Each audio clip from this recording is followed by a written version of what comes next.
and welcome to the second episode of our Therapeutic Teaching podcast. Today we're going to jump right in and look at what a therapeutic teacher is. So therapeutic teaching and the therapeutic schools approach is something that I've been developing for a number of years, and it's something that I'm really passionate about. Helping schools and teachers become more therapeutic in their approaches means that they're really looking at the whole child. And what that does is it kind of sets you apart a little bit, because it's showing that actually I know what this child or this young person needs in order to flourish in the real world. Now, we know that academically, schools haven't really changed in the last 30 to 50 years. I know that going around schools now, they're really similar to when I was at school. You know, the classrooms are really similar, what we're learning is really similar, albeit maybe even a little bit harder. And the general way that we teach, you know, sitting down in chairs, group work, teacher at the front, and then, you know, activities, etc., is really, really similar. And what I feel is that actually, academically, we're the same, but in the world, out there in the actual real world, things are so different. You know, we're in a digital age, we're in a technology age. You know, there's so many things that we're not taking into account in our teaching. Yeah, we can teach children how to use an iPad, but that's not quite what I mean. I mean that the children that we're growing, the children that we're helping to evolve into young people, need to have so many more skills than I think we're giving them at school. And the therapeutic teacher fills those gaps. So a therapeutic teacher looks at three things: academic skills and academic achievement, personal skills and personal achievement, and emotional skills and emotional achievement. So it's threefold, which is slightly different to your average teacher. And also it's more intentional. And I think that's the point here. So being a therapeutic teacher is a really intentional way of being with the children, rather than understanding and being aware that mental health is important and inserting that where you can in your role, but not really being very intentional about it. When we're more intentional about something, our outcomes are so much better, because we're focused on that thing and we have a goal and we have a specific idea for what we want our influence to be, or our strategies within school to be, or the curriculum to be, you know. So it's more an intentional way of working, and it's prescribed. So there's a specific way that you would be a therapeutic teacher, and I'm going to touch on that a little bit today. So let's look academically first. So we know that children that come into school aren't always academically bright. Yeah, so we're not all going to be brilliant at maths, we're not all going to be brilliant at English. And yet the school system kind of makes children have this belief that they've got to do really well academically in order to be successful. And that's a really skewed belief of the reality that's out there in the real world. So when we're in school, as much as we know and as much as it doesn't really feel right, even when you're working in a school, that, you know, we make children do all the learning and then do a test and then do and then they're, you know, the scored of the school's kind of outcomes as a whole, etc. All of those things feeds in this narrative that you have to reach these milestones and be able to do these certain things in order to be successful in life. And I've done so many groups with children, year 5 and year 6, as part of something that I do called the Happiness Project. And it's where I go in and teach things that aren't actually being taught on the curriculum. And as part of those discussions, so many times children have said to me, especially when we're doing our SAT stress busters or our stress busters, and they say, well, I feel like I'm not good enough. You know, because I've got to do really well in maths. If I don't do really well in maths, then I'm not going to get into the school that I want to, and I'm not going to get the job that I want to. And these are kids in year 5 and year 6, and it's ingrained in them. Even if that's not the school's ethos, it's ingrained in them because of the processes that the school has. And that really needs to change. Now, we can't necessarily change the government's guidelines on doing tests, but what we can do is change the narrative within our school, and we can change the mindset that the children have within our school. And that's part of being more therapeutic. So it's looking at Jack, who comes into school, who, you know, isn't great at maths. And every math session he gets frustrated and he gets down, and he's got all of these beliefs coming up in his head. You know, I'm not good enough, I'll never be good at maths, I always get the low grades, you know, my brother was better than me, my peer next to me is better than me, I'm in the low group. All of these thoughts around how this child isn't good enough at maths. And that then is going to start this chain reaction of, okay, well, if I'm not good at maths, that means I'm not going to pass the test. And if I don't pass the test, that means I might not be able to be, I don't know, a psychologist. And I've always wanted to be a psychologist, or whatever the narrative is. Our job is to change that, and our job is to be aware that those thoughts are starting to develop in all of the children in our care. And the biggest thing that you can do to look at their academic achievement is to focus on what they're really, really good at. So yeah, we want the children to do really well. They're only going to do really well if they believe that they can. And that's our biggest battle. How can we get them to believe that they can do really, really well? That's number one. So it's changing the belief system and changing the thought process rather than changing their academic skill set. And that's a really big difference. So, for example, it's looking at the children and thinking, well, what is it about you that actually is really, really special? Yeah, maybe this child isn't great at maths, but maybe they're phenomenal at English, or maybe they're really creative. And actually, it can get even further than that. It's not just about telling the children what they are really good at academically. It's about picking out what they're really good at generally. So, you know, you might have a child sat down in maths getting really frustrated, very hot, very flustered, and actually you know that one of their biggest skill sets is understanding other people's feelings and being empathetic. Well, actually, that is what could set them apart in the world, in the real world. And we all know, we've all experienced those friends when we're at university or when we're in college, where, you know, you always had that one friend who just did amazingly well, no matter what. Yeah, they always got really good grades. And, you know, you might know people who got a first at university, or who always got A's all the way through school, or ones, however we're scoring it now. And you look at that person and you go, oh God, they're just, everything that they do is just perfect. They can do everything really well. They're so academic. Now, society would have you believe that that means that that child or that person, young person, is going to do really well. But that's not true. So I know from my own experience that I had friends who did phenomenally well at school, and they all got really great grades, and some of them got firsts. But they now, in the real world, have no clue what they want to do. They're still figuring it out. They're still not sure, because nobody taught them what their skill set was, what their true unique skills were. They didn't know that they were super creative. They didn't know that they were brilliant at telling stories. They didn't realise they were great at people and relationship building. So they didn't home into that skill.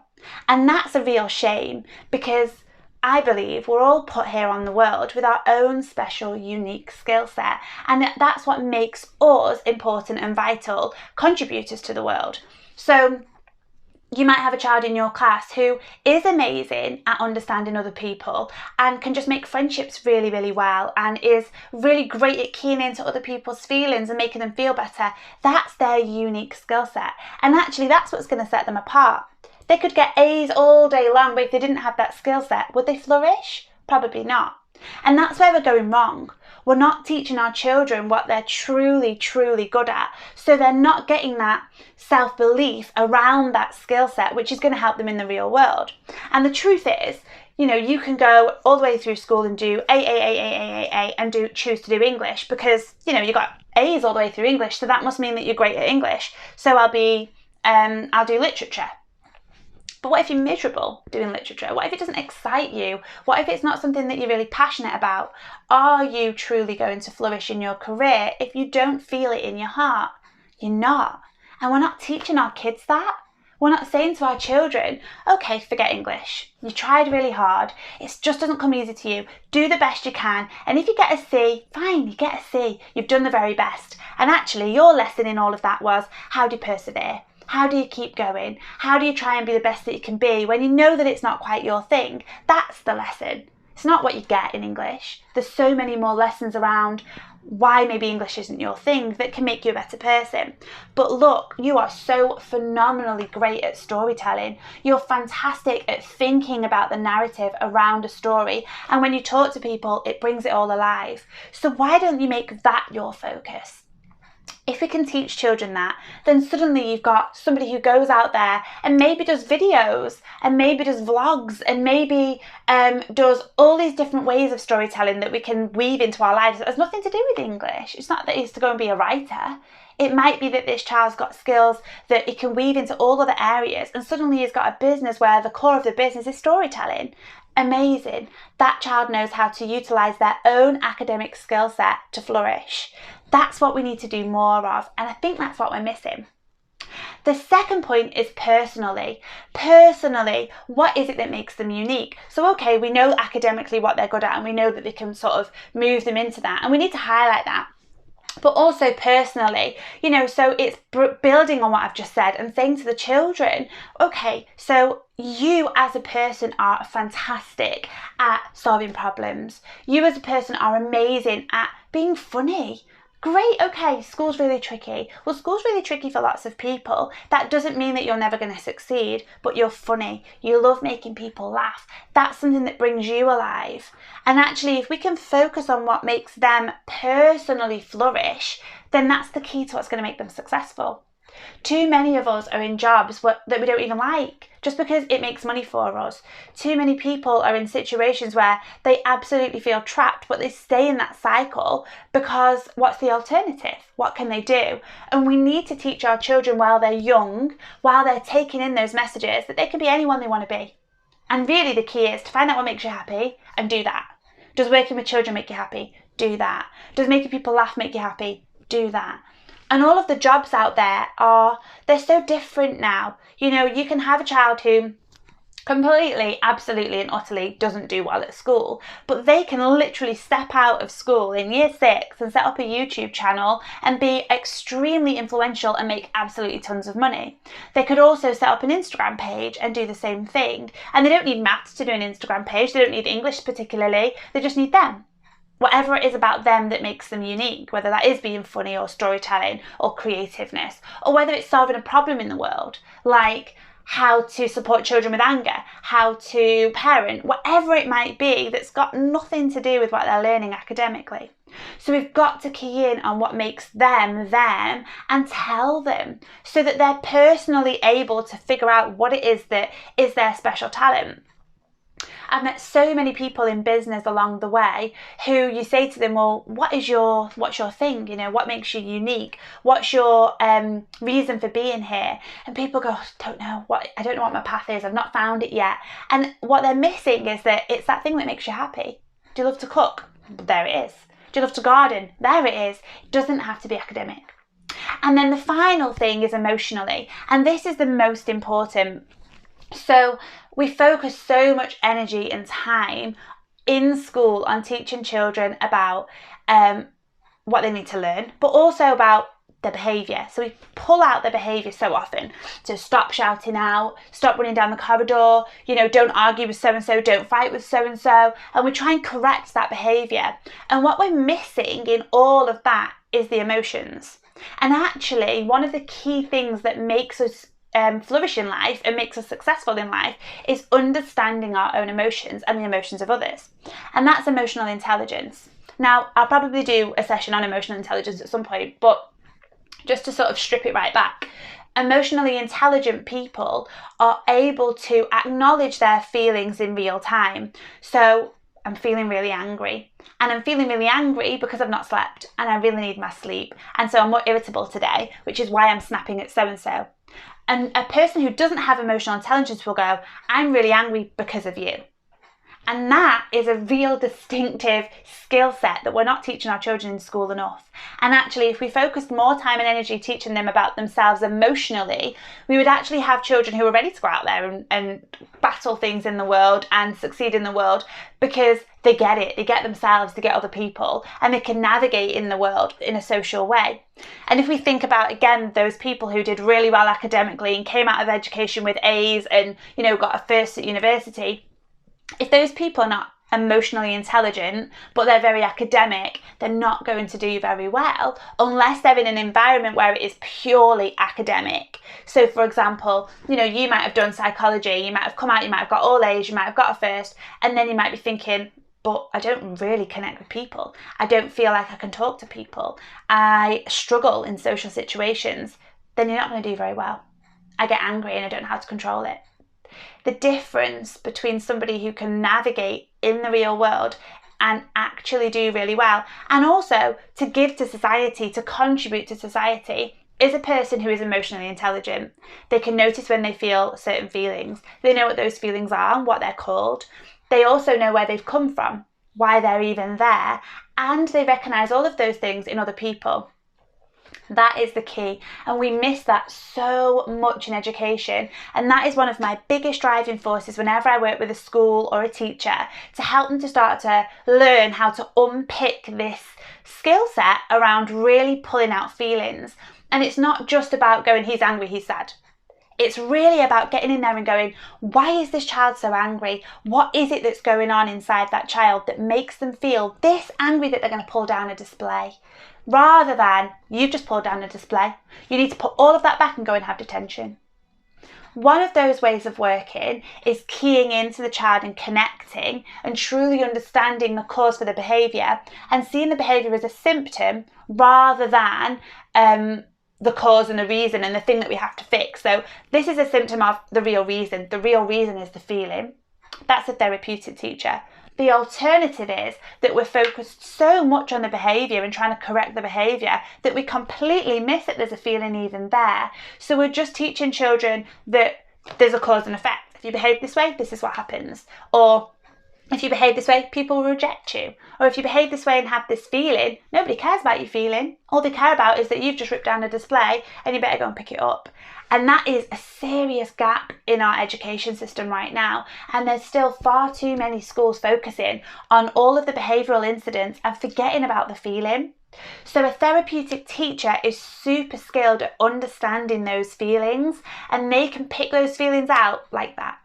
So they go around the classroom, okay, Sarah's in today. Sarah's got her head down on the table. She looks anxious. She looks a little bit nervous. She looks really tired. I wonder why. Well, we know Sarah's struggling at home. We don't know all the details, don't know exactly what's going on, but she's definitely struggling at home. Maybe something's happened this weekend. Maybe she's just feeling like she's not very good enough. Maybe she's feeling devalued or not loved, and she's feeling a bit withdrawn today.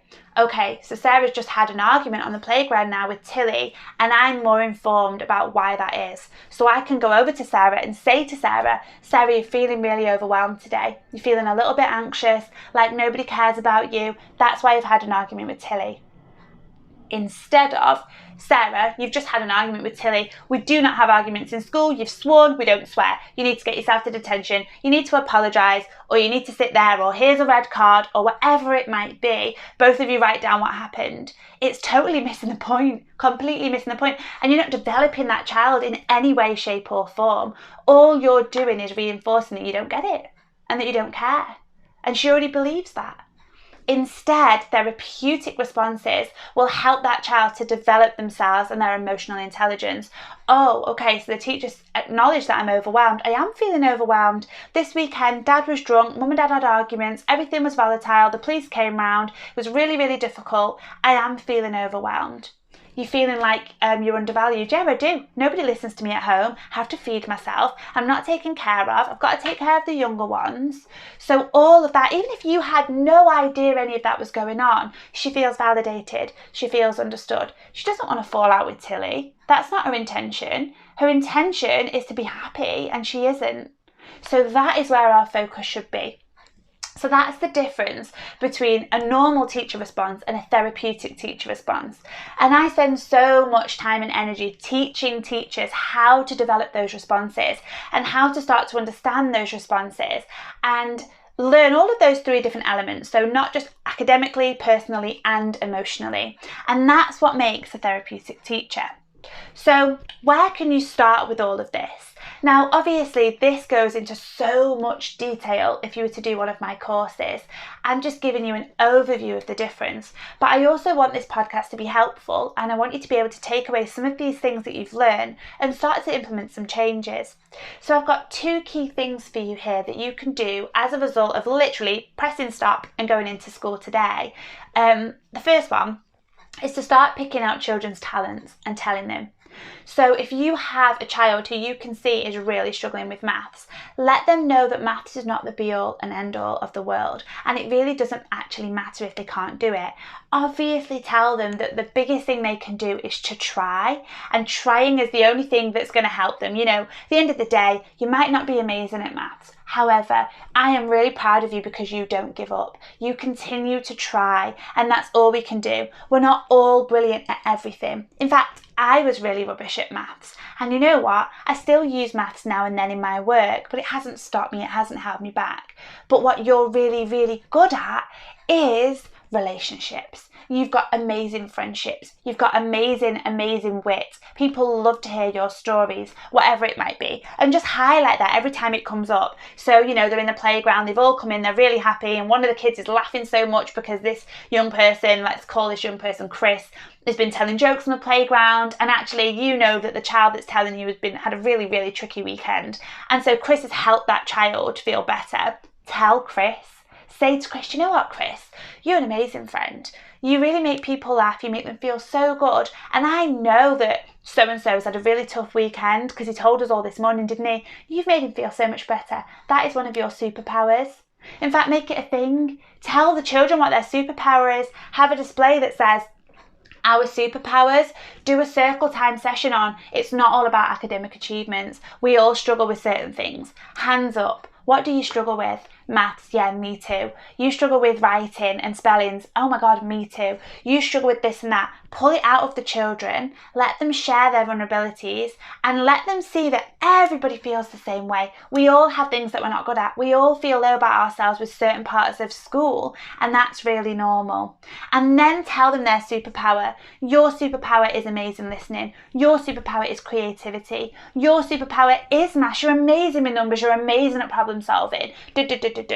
And even maybe find people who are really influential celebrities who the children know who were rubbish at the same things they're not very good at and still did amazingly well. So I don't know, here's Albert Einstein. Albert Einstein was told by these number of people that he wasn't very good at this, actually was rubbish with this, but look what he did this. And just make it into a lesson. That is such a valuable lesson, and that is a therapeutic lesson for these children that's going to help them forever in their life. Far, far, far better than saying, I know you can't really do maths very well, but come on, we've got to try. So much better. The second thing is starting to really pick out feelings for your children as much as you can. Do not be afraid to tell the children how they feel, even if they're in the height of anger. And I will do another session on this. And if you want to learn more about this in more detail, you can take my course, which I'll link at the bottom. However, the biggest and first step is just noticing feelings. Acknowledge that children probably don't know how they feel. They probably don't know the names for those feelings. So go out, write a huge list of different feelings, and just tell the kids. You're feeling overwhelmed, you're feeling tired, you're feeling frustrated, you're feeling angry, you're feeling cross. And do that before you pick out the behaviour. Before you say you've ripped down the display, you've kicked the bin, you've punched so-and-so in the face. Just pick out their feelings. That is going to start to give them all of this amazing insight into what that feeling is doing to them, why they feel that way. And if you want to extend it even further, tell them how the feelings impacted their behaviour. You were feeling really, really angry. That's why you've had an argument. You were feeling extremely frustrated. That's why you don't want to do your work. And continuously do that as much as you possibly can.